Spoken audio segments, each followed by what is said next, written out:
Hello everyone and welcome to the second session of e-commerce and m-commerce. इस session में हम e-commerce की web development की discussion करेंगे। ई-कॉमर्स बिजनेस वेबसाइट के थ्रू परफॉर्म किया जाता है। अच्छे ई बिजनेस के लिए ये ज़रूरी है कि बिजनेस वेबसाइट को मेंटेन किया जाए। वेबसाइट ई बिजनेस के लिए एक सपोर्टिव फीचर है। कुछ बातें हैं जो ई कॉमर्स में काम करते समय और सक्सेसफुल ई कॉमर्स वेबसाइट बनाते वक्त ध्यान में रखनी चाहिए। आइए अब हम उसी की बात करते हैं। The key to build a successful e commerce website. E commerce website बहुत जल्दी मॉडर्न बिजनेस सक्सेस का असेंशियल पार्ट बनता जा रहा है, जिसके साथ बिजनेस एनवायरनमेंट भी ऑनलाइन हो रहा है। अगर ई कॉमर्स वेबसाइट के थ्रू एक बिजनेस सब्सटैंशियल कंट्रीब्यूशन की डिमांड करता है तो उसे कस्टमर की वांट्स और नीड्स को पूरी तरह समझना होगा। ये ऑनलाइन बिजनेस मॉडल का सबसे टफ एस्पेक्ट है। वेब एनालिटिक्स सॉफ्टवेयर जैसे टूल्स गाइडेंस प्रोवाइड करते हैं कि ऑनलाइन बिजनेस वर्ल्ड में प्रोसीड कैसे करना है। वेबसाइट डिज़ाइन टेस्टिंग के थ्रू हम visitor traffic pattern, site traffic monitoring, journal market issues, site पर क्लिकिंग के बारे में पता लगाया जा सकता है। बिजनेस में इन सारी इंफॉर्मेशन को विजिटर्स और पोटेंशियल कस्टमर्स के ऑप्टिमम सोल्यूशन को डेवलप करने के लिए यूज़ किया जाता है। कुछ ऐसे क्राइटेरियाज हैं जो कि एक अच्छे ई कॉमर्स साइट के लिए ज़रूरी है। एक अच्छी ई कॉमर्स साइट कंपनी के एक्चुअल स्टेटस और उसके कॉम्प्रिहेंसिव और सब्सटैंशियल का क्लियर आइडिया देती है। ये ज़रूरी है कि एक ई कॉमर्स साइट को इस तरह से क्रिएट किया जाए कि वो कम से कम समय में काम करने में कैपेबल हो। प्रोजेक्ट में सक्सेस पाने के लिए ये ज़रूरी है कि कंपनी हर बार अपने आप से ये सवाल करे, हमसे कस्टमर क्यों परचेज करेगा। ई कॉमर्स की साइट को अच्छे से बिल्ड करने के लिए इसके अलावा एक इम्पॉर्टेंट पॉइंट ये भी है कि जितना काम इसके लिंक पेज पर होगा उतना ज़्यादा एक्सटर्नल वर्ल्ड में ये अच्छे से काम करती है। बिजनेस को प्रोडक्ट और सर्विस की गारंटी और वारंटी साइट पर कुछ इस तरह से देनी चाहिए कि वो कस्टमर को इंश्योर कर सके कि अगर कुछ भी गलत है तो वो हमेशा उनकी मदद करेंगे। अब हम बात करते हैं कि कैसे एक ऑर्गेनाइजेशन अच्छी वेबसाइट क्रिएट कर सकती है। इसके लिए हम 8 rules for a successful e commerce website को पढ़ेंगे। एक सक्सेसफुल ई कॉमर्स वेबसाइट की डिज़ाइन ऑर्गेनाइजेशन रिटेल के बेसिक्स को अप्लाई करते ही स्टार्ट हो जाती है। एक अच्छी वेबसाइट को बनाने के लिए ये समझना ज़रूरी है कि एक सक्सेसफुल वेबसाइट कैसे बनती है। ई कॉमर्स के ये 8 रूल्स एक सक्सेसफुल वेबसाइट बनाने में मदद करते हैं। वो रूल कुछ इस प्रकार हैं। First rule, the retailer has a product or products that they want to sell. That means retailer के पास मार्केट में सेल करने के लिए प्रोडक्ट या प्रोडक्ट्स हों। सोचिए ज़रा, एक e commerce site without product के क्या ऐसा पॉसिबल है? नहीं। तो इसका मतलब किसी भी ई कॉमर्स ट्रांजैक्शन को करने के लिए प्रोडक्ट का होना नेसेसरी है। सेकेंड रूल है कि the retailer need a place to showcase his product. Retailer या ई टेलर के पास एक बिल्डिंग होनी चाहिए जहां वो अपने प्रोडक्ट को डिस्प्ले कर सके।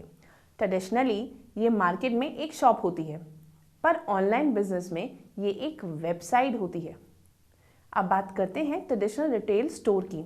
वहाँ पर प्रोडक्ट्स को विंडो में डिस्प्ले किया जाता है, जिससे इम्प्रेस होकर एक कंज्यूमर शॉप में एंटर होता है।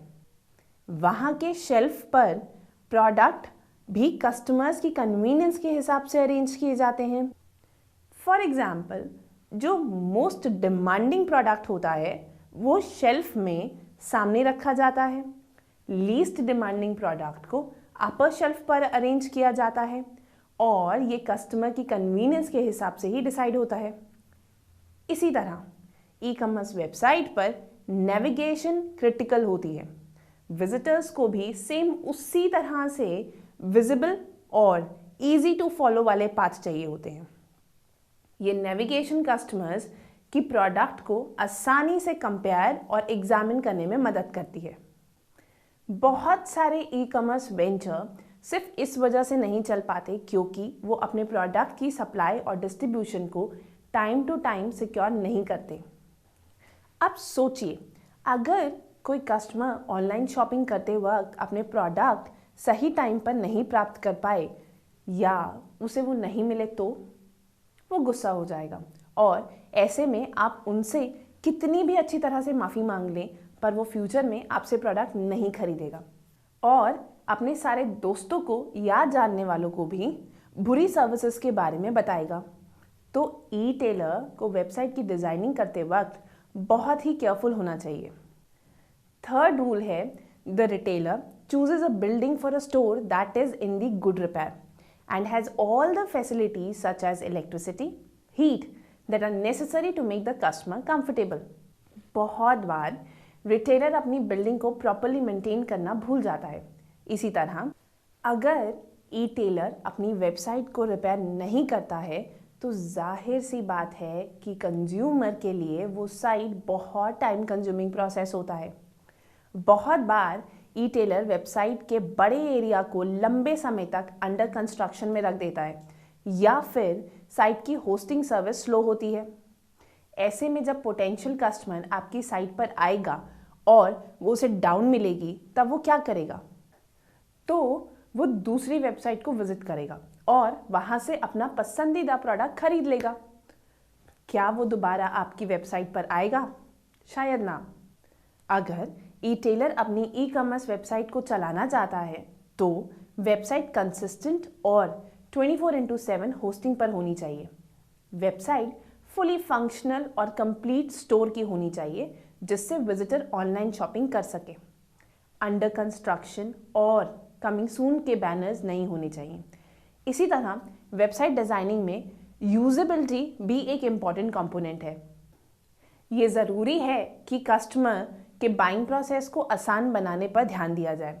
फॉर एग्जाम्पल, अगर आपका पोटेंशियल कस्टमर आपकी साइट को अच्छे से नेविगेट नहीं कर पा रहा है तो वो कभी बॉदर नहीं करेगा और वो आपके कॉम्पिटिटर की वेबसाइट पर क्लिक करेगा। तो ये ज़रूरी है कि वेबसाइट रेगुलरली मेंटेन हो। फोर्थ रूल है, the traditional retailer makes the store as attractive as possible and display the product to the best advantage. Similarly ये ज़रूरी है ई कॉमर्स बिजनेस के लिए भी कि वो अपने एक ऑनलाइन कैटलॉग बनाए अपनी ई कॉमर्स वेबसाइट पर, जो कि क्रेडिबिलिटी बनाने में मदद करती है। पर कैटलॉग बनाते वक्त ये ध्यान में रखें कि बहुत ज़्यादा पिक्चर्स एक ही पेज पर लोड ना हो, जिसकी वजह से वो पेज बहुत स्लोली लोड होता है और पूरी इन्फॉर्मेशन भी प्रोवाइड नहीं कर पाता। एक अच्छी ऑनलाइन कैटलॉग बहुत सारे वेब पेजेस का यूज़ करती है, कैटेगरी बनती है, उसे ऑर्गेनाइज करती है। थंबनेल का यूज़ कैटलॉग को फास्ट बनाने के लिए और डिटेल इन्फॉर्मेशन प्रोवाइड करने के लिए होता है। एक अच्छे कैटलॉग स्टॉक इन्फॉर्मेशन को भी प्रोवाइड करवाता है और ये ध्यान में रखता है कि ऑनलाइन शॉपर के लिए परचेजिंग में आसानी हो। फिफ्थ रूल है, द रिटेलर और the member of the staff should be physically present in the store to welcome, communicate with and serve the customer that comes into the store. इसी तरह बहुत सारी ई कॉमर्स वेबसाइट गुमनाम हो जाती हैं और ऑनलाइन कॉमर्स की सारी अपॉर्चुनिटीज़ भी कम हो जाती हैं। किसी भी ऑनलाइन शॉपिंग को करते हुए कस्टमर्स को ये फील होना चाहिए कि वो आपको और आपकी वेबसाइट को जानता है। Successful e commerce website customer services और कॉन्टैक्ट इन्फॉर्मेशन प्रोवाइड करवाता है, जो कि पोटेंशियल कस्टमर्स के साथ क्रेडिबिलिटी को बिल्ड करने के लिए क्लियर और असेसिबल होना चाहिए। कस्टमर सर्विस जैसी इन्फॉर्मेशंस को भी एक प्रोमिनेंट फीचर मानना चाहिए। फॉर एग्जाम्पल, अबाउट अस या कॉन्टैक्ट अस और कस्टमर सर्विस जैसे लिंक्स को वेबसाइट नेविगेशन मेन्यू में या फिर हर पेज पर रिफ्लेक्ट करना चाहिए। FAQ भी एक सोर्स है जिसके थ्रू कस्टमर्स को कॉमन क्वेश्चंस के आंसर प्रोवाइड किए जा सकते हैं। ये फीचर्स भी कस्टमर्स में सेंस ऑफ फेमिलियरिटी को बढ़ाते हैं। आखिरी में, जब कस्टमर पेमेंट करता है तो वेबसाइट का ऑनलाइन पेमेंट सिस्टम सिक्योर होना चाहिए और ये भी ध्यान में रखिए कि कस्टमर सेटिस्फाइड हो। सिक्स्थ रूल है, traditional retailer ensures that customer feel secure in the store. Online shopping में भी हमें सिक्योरिटी का ध्यान रखना होता है। साइट सिक्योरिटी ऑनलाइन शॉपर्स के लिए एक बड़ा कंसर्न है।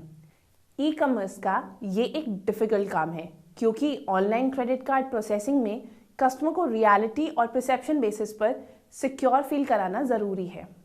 सच्चाई ये भी है कि किसी भी तरह की इंफॉर्मेशन शेयर करना जैसे कि क्रेडिट कार्ड नंबर रिस्की है कंपेयर टू रियल वर्ल्ड जब हम उसे फिजिकल शॉपिंग करते वक्त यूज़ करते हैं। वेबसाइट में SSL यानी कि secure socket layering online page पर होनी चाहिए, तभी वेबसाइट काबिल होगी एनक्रिप्टेड ट्रांजैक्शंस के लिए। ये पोटेंशियल ऑनलाइन शॉपर्स को ये भी शो करता है कि साइट सिक्योर है और ऑनलाइन पेमेंट सिस्टम भी सेफ है, जैसे कि credit card processing. 7th rule है the traditional retailer makes it easy for the customer to purchase the product. Similarly online shopping भी कंज्यूमर्स के लिए इजी है। बहुत सारे e commerce website online shopping को डिफिकल्ट बना देते हैं। फॉर एग्जाम्पल, आपकी वेबसाइट पर कंज्यूमर आता है और आप पेमेंट के लिए उसे एक लंबी नेविगेशन प्रोवाइड करवाते हो, तो वो आपसे परचेज क्यों करेगा जबकि उसके पास और भी इजी ट्रांजैक्शंस वाले ऑप्शंस हैं। ऑनलाइन पेमेंट को एक्सेप्ट करने के लिए ऑनलाइन पेमेंट सिस्टम यूज़ होना चाहिए, जैसे कि पेपाल या क्रेडिट कार्ड प्रोसेसिंग के लिए मर्चेंट अकाउंट को सेट करना होता है। 8th रूल है the traditional retailer closes the sale with thank you please come again note. यही सेम ऑनलाइन ई कॉमर्स में भी होना चाहिए, चाहे एक सिंपल स्क्रीन ही ट्रांजैक्शन के बाद रिफ्लेक्ट हो, पर कस्टमर को थैंक्स करना या थैंक यू मेल भेजना या थैंक यू कार्ड ऑर्डर के साथ भेजना ज़रूरी है। ये ज़रूरी है कि कस्टमर को एप्रिशिएट करें। ब्लैंक स्क्रीन या वो स्क्रीन जो ऑटोमेटिकली होम पेज पर वापस आती हो या वो स्क्रीन जो ऑर्डर रिपीट करने का मैसेज देती हो, वो कोई इम्पैक्ट नहीं देती, बल्कि एप्रिशिएट करने का प्रोसेस कस्टमर को वार्म फीलिंग देता है। रूल ऑफ ई कॉमर्स को डिस्कस करने के बाद अब हम बात करेंगे essential element of E commerce website. E commerce plan करने के लिए कुछ असेंशियल एलिमेंट हैं जो ध्यान में रखने होंगे। पहला असेंशियल एलिमेंट ये है कि वेबसाइट किस तरह का एक्सपीरियंस कस्टमर को देना चाहती है। दूसरा, डिसाइड कीजिए कि आप कौन से प्रोडक्ट और सर्विस ऑफर कर रहे हैं। तीसरा और आखिरी, आपको अपनी वेबसाइट पर ट्रैफिक क्रिएट करना होगा। इसके अलावा भी कुछ एलिमेंट्स हैं जो वेब डेवलपमेंट में इंक्लूड होते हैं, जो कुछ इस प्रकार है। कंटेंट साइट की सक्सेस की कंटेंट है। साइट पर आने वाले विजिटर्स को इंटरेस्टिंग इन्फॉर्मेशन और इंसेंटिव देना चाहिए विजिट और बाय करने के। इसके अलावा एक अलग तरीका होना चाहिए उसे कांटेक्ट करने का। एक बार जब आपकी वेबसाइट चलने लगती है तो उसे कॉन्टिन्यूसली अपडेट करना चाहिए और फ्रेश कंटेंट भी ऐड करना चाहिए। दूसरा है स्ट्रक्चर। पहले से डिसाइड करें कि कितने पेज होने चाहिए और कितने लिंक होने चाहिए। ग्राफिक और आइकन ऐसे होने चाहिए जो कंटेंट को एनहांस करें। तीसरा एलिमेंट है डिज़ाइन। कंटेंट और स्ट्रक्चर को प्लेस करने के बाद नेक्स्ट फैक्टर होता है साइट डिज़ाइन। साइट को सिंप्लिसिटी, रीडेबिलिटी और कंसिस्टेंसी पर कंसंट्रेट करना चाहिए। नेविगेशन, कस्टमर के लिए साइट को इजी और एंजॉयबल बनाओ कि वो साइट पर ज़्यादा से ज़्यादा ब्राउज करें। फॉर एग्जाम्पल, 2 या 3 लिंक से ज़्यादा ऐड ना करें और विजिटर्स को कभी डेड एंड पर ना छोड़ें। Last, credibility. साइट हर विजिटर तक पहुंचनी चाहिए और साइट ये भी बताए कि यूज़र आपके प्रोडक्ट क्यों खरीदे। साइट बहुत प्रोफेशनल लगनी चाहिए और पोटेंशियल कस्टमर भी साइट के लिए कॉन्फिडेंट होना चाहिए। अब हम ऑनलाइन शॉपिंग कार्ट के बारे में बात करते हैं। ऑनलाइन शॉपिंग कार्ट एक सॉफ्टवेयर है जो कि ऑनलाइन स्टोर्स, कैटलॉग और ऑर्डरिंग प्रोसेसेस की तरह काम करता है। आमतौर पर शॉपिंग कार्ट एक इंटरफेस है। कंपनी वेबसाइट और इंफ्रास्ट्रक्चर को अलाउ करता है कस्टमर को मर्केंडाइजी सिलेक्ट करने में, सिलेक्ट की हुई मर्केंडाइजी को रिव्यू करने में, नेसेसरी मॉडिफिकेशंस या एडिशंस करने में और मर्केंडाइजीज परचेज करने में। एक सक्सेसफुल ऑनलाइन रिटेल स्टोर को रन करने के लिए ये ज़रूरी है कि शॉपर को प्रोडक्ट खरीदते हुए कोई डिफ़िकल्टी ना हो। ये वो मोमेंट है जहां अच्छे ऑनलाइन शॉपिंग कार्ट की ज़रूरत होती है। बहुत सारे अच्छे शॉपिंग कार्ट ऑनलाइन अवेलेबल हैं, कुछ तो न्यू वेबसाइट के साथ ही आते हैं। ज़्यादा ऑनलाइन शॉपिंग कार्ट अब ई कॉमर्स वेबसाइट के साथ ही आते हैं। शॉपिंग कार्ट के क्या क्या बेनिफिट हैं? सबसे पहला benefit, customer keep track of their items. दूसरा benefit, people trend to buy more. Third benefit, buying on site is just better. Fourth benefit, no nasty surprises at checkout, यानी कि checkout करते वक्त कोई भी प्राइस इशू नहीं होता क्योंकि कस्टमर पहले से टोटल प्राइस जानता है। Fifth, save time and money, सारा काम ऑटोमेटिक होता है, चाहे वो चेकआउट हो, पेमेंट हो या सेंडिंग कंफर्मेशन हो। Six benefit, it easy for people to buy. बहुत से कस्टमर्स हैं जो प्रोडक्ट मोबाइल कॉमर्स से सर्च करते हैं और उसे खरीदते ई कॉमर्स वेबसाइट से हैं with the help of cart. अब हम बात करेंगे मिस्टेक्स के बारे में जो कि small business e commerce website start करते वक्त करता है। फर्स्ट मिस्टेक जो अक्सर की जाती है, under estimating the work involved. बहुत से लोग ई कॉमर्स फील्ड में इस इंटेंशन से आते हैं कि ये बहुत ही ईजी और बेसिक आइडिया ये मानते हैं कि ई कॉमर्स में ऑर्डर लेना और शिपिंग करना होता है, जबकि e commerce business virtual world में लाइव बिजनेस करता है और इससे आगे बढ़ने के लिए फिजिकल एफर्ट्स के साथ साथ इसे ध्यान से सीखना और समझना भी ज़रूरी है। बिजनेस अपने काम को आउटसोर्स भी कर सकता है, ये ध्यान में रखते हुए कि कितना कंट्रोल और विजिबिलिटी की ई कॉमर्स बिजनेस को रिक्वायरमेंट है, और जब ई बिजनेस स्टार्ट होता है तब कितना पॉसिबल है उसे कॉस्ट इफेक्टिव रखना। बिजनेस को ये समझना ज़रूरी है कि ई कॉमर्स भी बाकी बिजनेस की तरह ही है, बस ई कॉमर्स ऑनलाइन परफॉर्म होता है और इसकी सक्सेस के चांसेस तब ज़्यादा होते हैं जब ई बिजनेस पूरी तरह से इन्वॉल्व हो। तो ऑपरेटर्स को ई बिजनेस को अंडररेट या अंडर एस्टिमेट नहीं करना चाहिए। Second, no business plan. अगर बिजनेस ऑपरेटर्स के पास कोई बिजनेस प्लान नहीं है तो ये एक कंसर्न का बड़ा मैटर होता है। नो बिजनेस प्लान एक बिजनेस के लिए राइट सिचुएशन नहीं होता।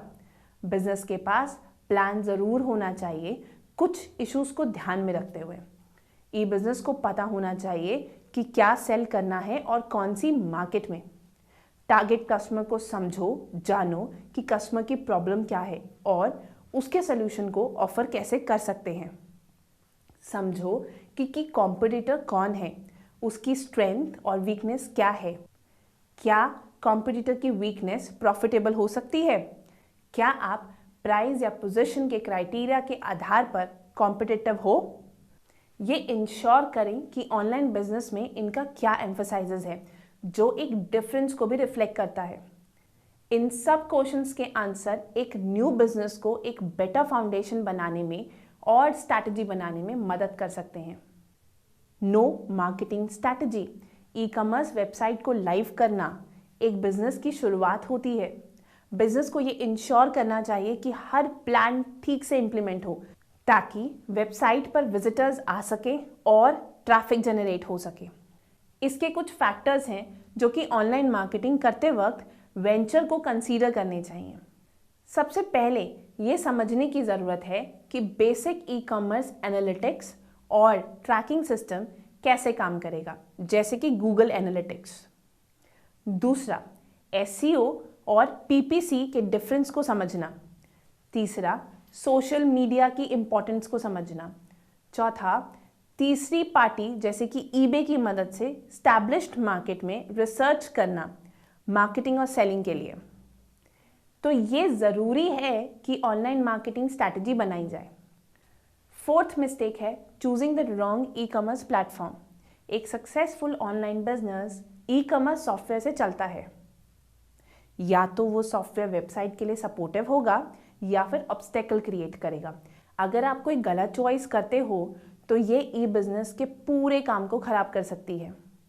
इसके दो प्राइमरी सॉल्यूशंस हैं। पहला, होस्टेड ई कॉमर्स सॉल्यूशन को अपनाएं जैसे कि shopee.com। दूसरा, पॉपुलर ई कॉमर्स सॉफ्टवेयर प्रोग्राम की कस्टम इंस्टॉलेशन कराना, लाइक मैग्नीटो। तो प्लेटफॉर्म से रिलेटेड किसी भी सपोर्ट को लेने से पहले अपनी टेक्निकल एबिलिटी को जान लें। Last mistake is poorly showcasing products. E commerce business अक्सर अपने आप को वेबसाइट के विजिटर्स और उनकी परसीविंग के अनुसार नहीं ढाल पाता। आप अपने प्रोडक्ट और सर्विसेज को विजिटर्स के सामने कैसे प्रेजेंट करोगे, ये समझना ज़रूरी होता है, जो कि अक्सर निगलेक्ट होता है। बिजनेस को ये समझना चाहिए कि वेबसाइट एक स्टोर फ्रंट और सेल पर्सन है, तो ये ध्यान रखना होगा वेबसाइट पर प्रोडक्ट स्टॉक की high quality, good size photos और डिस्क्रिप्शन अवेलेबल हो, जैसे कि मेजरमेंट, साइज, कलर और पोटेंशियल कस्टमर को परचेज रिलेटेड हर इंफॉर्मेशन देना। प्रोडक्ट की इंफॉर्मेशन शॉपर के एक्सपीरियंस को बढ़ाती है और सेल्स के चांसेस को भी इंक्रीज करती है। तो इस सेशन में हमने ये जाना कि एक अच्छी वेबसाइट को डेवलप करने के लिए एक ई टेलर को क्या क्या चीज़ें ध्यान में रखनी होंगी और शॉपिंग कार्ट्स के क्या क्या बेनिफिट्स हैं। तो इस सेशन में इतना ही। Thank you.